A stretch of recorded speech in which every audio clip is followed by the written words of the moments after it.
మా కార్యవర్గంలో ఉన్న ట్రెజరర్ గారిని సస్పెండ్ చేశారు, సురేంద్ర గారిని, హార్టికల్చర్ డిపార్ట్మెంట్ రాష్ట్ర అధ్యక్షులు మరియు మా జేఏసీలో ట్రెజరర్ సస్పెండ్ చేశారు. ఏంటంటే ఏవో రీజన్స్ చెప్తున్నారు. అది అటాకింగ్, ఇదంతా కార్నర్ చేయడం. ఒక వ్యక్తి బయటకు వచ్చినప్పుడు వాళ్ళకి కార్నర్ చేయడం. ఒక వ్యక్తి కోర్టు కేసు వేసాడంటే ఎవరి మీద వేస్తాడు?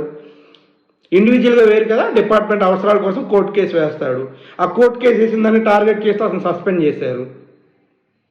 రేపు నేను అవ్వచ్చు, వేరే వాళ్ళు అవ్వచ్చు, నువ్వు అవ్వచ్చు కదా. ఈ వీడియో చూస్తే నువ్వు కూడా అవ్వచ్చు కదా, రేపు సస్పెండ్ అవ్వచ్చు.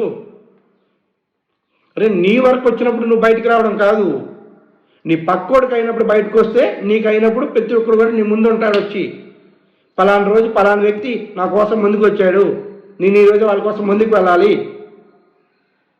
పలానా డిపార్ట్మెంట్ ఇక్కడ వేరియేషన్ ఏమొస్తుంది చెప్పిన, డివైడ్ అండ్ రూల్. ఇది ఆల్ డిపార్ట్మెంట్, ఇది వీళ్ళ డిపార్ట్మెంట్, ఇది వేరు ఇది వేరు ఇది వేరు, అది వద్దు. టీచర్స్లో ఈ భేదాలు లేవు. Social department, science, maths, English, Telugu లేదే. టీచర్ అంటే టీచర్, గ్రామర్ సచివాలయం ఎంప్లాయ్ అంటే గ్రామర్ సచివాలయం ఎంప్లాయ్, అంతే. ఒకటి అవదాం, ముందుకెళ్దాం. ఎవరొకరు ముందుకు రావాలి కదా. మేము వచ్చాం, జేఏసీ పరంగా వచ్చాం, ఒడిదొడుకులు తట్టుకుంటున్నాం. ఎన్ని వచ్చినా